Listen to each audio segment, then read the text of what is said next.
Hello everyone, good evening all of you. So guys, एक और practice set में आप सभी का स्वागत है। सो जैसे कि आप लोग जानते हैं कि हम आप लोगों के बीच डेली ही प्रैक्टिस सेट लेके आते हैं।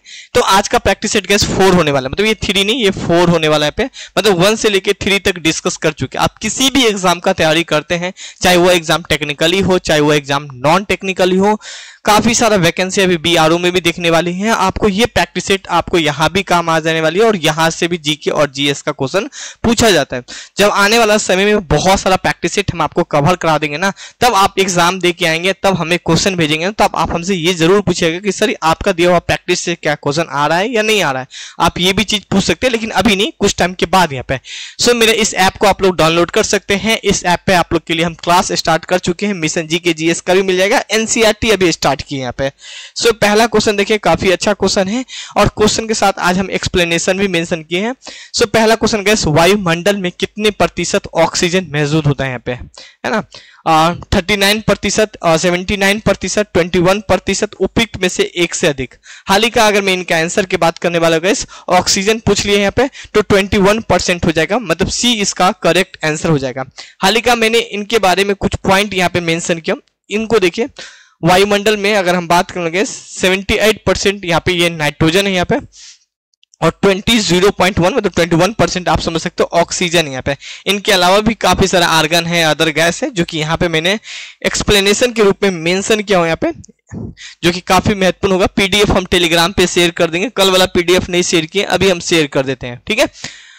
सो वायुमंडल में आयतनों के अनुसार देखिए, गैसों का प्रतिशत में नाइट्रोजन 78.08% देखने को मिलती है, ऑक्सीजन 20.95% देखने को मिलती है, आर्गन 0.9% देखने को मिलती है, कार्बन डाइऑक्साइड 0.036% देखने को मिलती है, नियॉन 0.02% देखने को मिलती है, हीलियम 0.005%, हाइड्रोजन बात करेंगे 0.0005% देखने को मिलती है। इनके अलावा भी और सब गैस है गैस यहाँ पे, जो कि 00 पॉइंट कुछ में देखने को मिलते हैं। वायुमंडल में गैस की बड़ी संख्या एरोसोल, जो ठोस और तरल कण के रूप में मिश्रित है यहाँ पे। सो ये वाली बात को भी अपने अकॉर्डिंग हाईलाइट कर सकती है। ये चीज मैं इसलिए मेंशन किया ताकि आपको रिवीजन करने में, थोड़ा समझने में, जब पीडीएफ आपको मिले तो आप आराम से उनको पढ़ सकें। सो क्वेश्चन नेक्स्ट यहाँ पे हम लोग बात करेंगे, 2 क्वेश्चन देखें, काफी अच्छा क्वेश्चन है। अब 2 क्वेश्चन है, कोशिकाएं विज्ञान के पिता कहते हैं, किसको कहते हैं? रॉबर्ट हुक को कहते हैं, अरस्तु को कहते हैं, थियोफैक्टस को कहते हैं, या कारोलुस लिनियस को कहते हैं। हाल ही का आंसर क्या हो जाएगा? कोशिकाएं विज्ञान का पिता गैस हम रॉबर्ट हुक को कहते हैं, ऑप्शन ए करेक्ट आंसर हो जाएगा। अच्छा, अरस्तु के बारे में तो नाम फादर ऑफ बायोलॉजी का नाम सुने होंगे, अरस्तु को ही बोलते हैं जियोलॉजी, फादर ऑफ जियोलॉजी अरस्तु को ही बोलते हैं। थियोफैक्टस को बोलते हैं बोटनी, फादर ऑफ बोटनी किसको बोलते हैं? थियोफैक्टस को बोलते हैं। तो ये सब भी एक्स्ट्रा जानकारी रख सकते हैं, लेकिन यहाँ पे कुछ पॉइंट यहाँ पे मेंशन किया रॉबर्ट हुक के बारे में। कोशिकाएं की खोज सबसे पहले 1605 में रॉबर्ट हुक ने किया था यहाँ पे, और रॉबर्ट हुक का जन्म कब होता है? 18 जुलाई 1635 में होती है। कहाँ पे जन्म होता है? इंग्लैंड के व्हाइट हीप में हुआ था। इंग्लैंड आप बस याद रखेंगे, इससे ज्यादा डीप में क्वेश्चन नहीं जाएगा यहाँ पे, है ना। सो ये वाली बात को भी आप जानकारी रख सकते हैं। क्वेश्चन नेक्स्ट यहाँ पे हम लोग बात करेंगे, एंड नेक्स्ट क्वेश्चन है यहाँ पे 3 क्वेश्चन देखिए, कोशिकाएं के कौन सा भाग केवल पाद कोशिकाएं में पाई जाती है? यहाँ पे ऑप्शन ए देखिए, कोशिकाएं भित्ति, पाद मतलब प्लांट कोशिकाएं यहाँ पे, है ना, यहाँ पे लिखा है प्लांट सेल में पाई थी। कोशिकाएं भित्ति, कोशिकाएं झिल्ली, लवक, राइबोसोम। आंसर क्या हो जाएगा? कोशिकाएं भित्ति हो जाएगा, ऑप्शन ए इसका करेक्ट आंसर हो जाएगा यहाँ पे। हाल ही का मैंने काफी पॉइंट यहाँ पे मेंशन किया, जो कि यहाँ पे देख सकते हैं। कोशिकाएं जीव विज्ञान की सबसे छोटी कार्यात्मक तथा संरचनात्मक इकाई होती है। कोशिकाएं के अध्ययन को कैटोलॉजी कहते हैं, कई बार एग्जाम में क्वेश्चन पूछ लिया गया है। कोशिकाएं की खोज रॉबर्ट हुक ने किया था, कब किया था? 1665 में किया था। और स्लाइडन एंड सोन ने गैस कोशिकाएं का सिद्धांत भी दिया था, और इसके अनुसार जितने भी सारे जीव होते हैं वो कोशिकाएं, एक से अधिक कोशिकाएं से मिलकर बने होते हैं। मतलब हम जो इंसान है, हमारे जो इंसान की जो बॉडी है, चाहे आप जानवर ले लो, इन सब को गैस छोटे छोटे कोशिकाएं से मिलकर एक पूरा एक स्ट्रक्चर तैयार किया गया यहाँ पे, है ना। आगे देखिए गैस, कोशिकाएं के कई सारा भाग होते हैं यहाँ पे। मान लीजिए एक छोटा सा अगर कोशिकाएं निकाले, तो इनको भी अगर हम डीप में स्टडी करने की कोशिश करते हैं, इनका भी कई सारा पार्ट होते हैं यहाँ पे, और ये छोटा छोटा पार्ट मिलकर पूरा बॉडी का निर्माण होता है यहाँ पे। अगर हम इनके बारे में थोड़ा सा डिस्कस करें, जैसे कि कोशिकाएं का कुछ भाग, जैसे कोशिकाएं भित्ति होती है, कोशिकाएं झिल्ली होती है, राइबोसोम होती है, माइक्रोकॉन्ड्रिया होती है, लवक होती है यहाँ पे।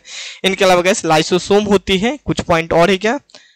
केंद्रक होती है। तो इन सब के बारे में आपको जब एग्जाम हॉल में जाएंगे तो आपको इन सब के बारे में जानकारी होना चाहिए।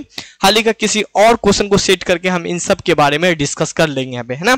बाकी आप लोग के लिए तो हम एनसीईआरटी का क्लास लेके आए हैं। एनसीईआरटी के क्लास में हम आपको सारे के सारे वीडियो लेक्चर दे देंगे यहाँ पे। इनके अलावा मॉक टेस्ट होगा यहाँ पे। इनके अलावा काफी सारा एमसीक्यू क्वेश्चन भी हम आपको कवर कराने वाले। मेरे सारे के सारे ऐप पे आपको मिल जाएगा। हमारे ऐप का लिंक डिस्क्रिप्शन में मिल जाएगा यहाँ पे। 24 आवर स्टडी सेंटर है यहाँ पे। क्वेश्चन नेक्स्ट यहाँ पे हम लोग बात करें 4 क्वेश्चन देखें। संविधान सभा का प्रारूपीय समिति का अध्यक्ष कौन है यहाँ पे? ड्राफ्टिंग कमिटी का अध्यक्ष कौन था यहाँ पे? Doctor B R. अंबेडकर था या डॉक्टर राजेंद्र प्रसाद या सरदार पटेल या उपयुक्त में से कोई नहीं। हाल का इस प्रारूपीय समिति से अधिक। हाल का अगर मैं इनके आंसर की बात करूं तो डॉक्टर बी.आर. अंबेडकर हो जाएगा। ए इसका करेक्ट आंसर हो जाएगा। हाल का कैसे डॉक्टर बी.आर. अंबेडकर का संविधान निर्माण में काफी ज्यादा योगदान माना जाता है। आज भी इनको काफी कोई रिस्पेक्ट करता है यहाँ पे। हाल का अगर हम बात करेंगे राजेंद्र प्रसाद के बारे में बात करें तो राजेंद्र प्रसाद कहां से थे? तो बिहार से थे। ये बिहार के कई सारे एग्जाम में क्वेश्चन पूछा गया यहाँ पे। हाल का प्रथम प्रेसिडेंट के रूप में भी काम किए थे यहाँ पे। सरदार पटेल का अगर बात करें काफी ज्यादा योगदान माना जाता है। अच्छा, किस क्षेत्र में इनका योगदान माना जाता है? इनका गृह मंत्री के रूप में, ये गृह मंत्रालय के रूप में काम संभाले थे देश आजाद होने के बाद। और काफी सारे जो राज्य को एकत्रित करने में इनका काफी ज्यादा योगदान देखने को मिलता है। खैर यहाँ पे मैंने काफी पॉइंट यहाँ पे मेंशन किया, जैसे कि प्रारूपीय समिति से रिलेटेड। प्रारूपीय समिति का गठन 29 अगस्त 1947 को किया गया था। कुल सदस्यों की संख्या 7 है यहाँ पे। और अध्यक्ष कौन था? तो डॉक्टर बी.आर. अंबेडकर थे यहाँ पे। सदस्य का नाम क्या था? तो एन गोपी स्वामी थे यहाँ पे। श्री कृष्ण स्वामी अय्यर थे यहाँ पे। के.एस. मुंशी था यहाँ पे। मोहम्मद सदुल्ला था यहाँ पे। B L. Mittal and D P. Khetani था। ये पूछ लिया जाता है, मैं कोई फिजूल की चीज मेंशन नहीं करता हूँ। ऑप्शन में पूछ लिया जाता है कि प्रारूपीय समिति का सदस्य निम्न में से कौन था या निम्न में से कौन नहीं था। इस रूप में क्वेश्चन सेट करके पूछ लिया जाता है यहाँ पे। बाद में बात करें गैस बी.एल. मित्र की जगह पे ना एन माघव जुड़ गया था, मतलब ये हट गया था और ये आ गया था पे।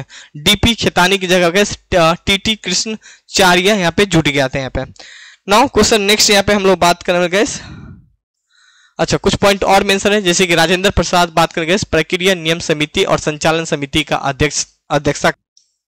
नाउ सरदार पटेल देखिए यहाँ पे, तो प्रांतीय संविधान समिति, मूल अधिकार और अल्पसंख्यक जनजाति समिति का अध्यक्षता कर रहे थे सरदार पटेल यहाँ पे। नाउ क्वेश्चन नेक्स्ट यहाँ पे हम लोग बात करने वाले गए 5 क्वेश्चन देखिए यहाँ पे। भारत का पहला गवर्नर जनरल कौन था यहाँ पे? लॉर्ड विलियम बेंटिंग था। लॉर्ड कैनिंग था यहाँ पे।